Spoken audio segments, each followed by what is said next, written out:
Cases handle ചെയ്തിട്ടുണ്ട്. But ഇത്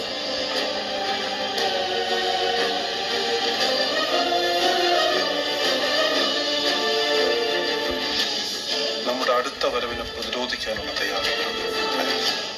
August 3-ാം തീയതി രാവിലെ 10 മണിക്ക് ബിടെക് എന്ന സ്ഥാപനത്തിലെ ശുചിമുറിയിൽ മരണപ്പെട്ട് കിടക്കുന്നതായി ഒന്നാം സാക്ഷിയാൽ കാണപ്പെട്ട കാര്യത്തിന്റെ അന്വേഷണത്തിൽ നിന്നും ടിയാന്റെ മരണത്തിൽ മറ്റ് സംശയങ്ങളൊന്നും തന്നെ ഇല്ല എന്ന് വെളിവായിട്ടുള്ളതാണ്. സാറാണ് ചോദ്യം ചെയ്യുന്ന രീതി കണ്ടിട്ടുണ്ട്. മിനിമം ചോദ്യങ്ങൾ, അതുമെല്ലാം എവിഡൻസ് എടുത്ത് കയ്യിൽ വെച്ചിട്ട്. അപ്പൊ പിന്നെ കള്ളം പറഞ്ഞ് പിടിച്ചെടുക്കാൻ പാടാ സാറേ. ആർക്കെങ്കിലും എന്തെങ്കിലും കള്ളത്തിലുണ്ടെങ്കിൽ അതെവിടെ ബ്രേക്ക് ആവും. ഇനിയെങ്കിലും ഞങ്ങളെ വെറുതെ വിട്ടൂടെ?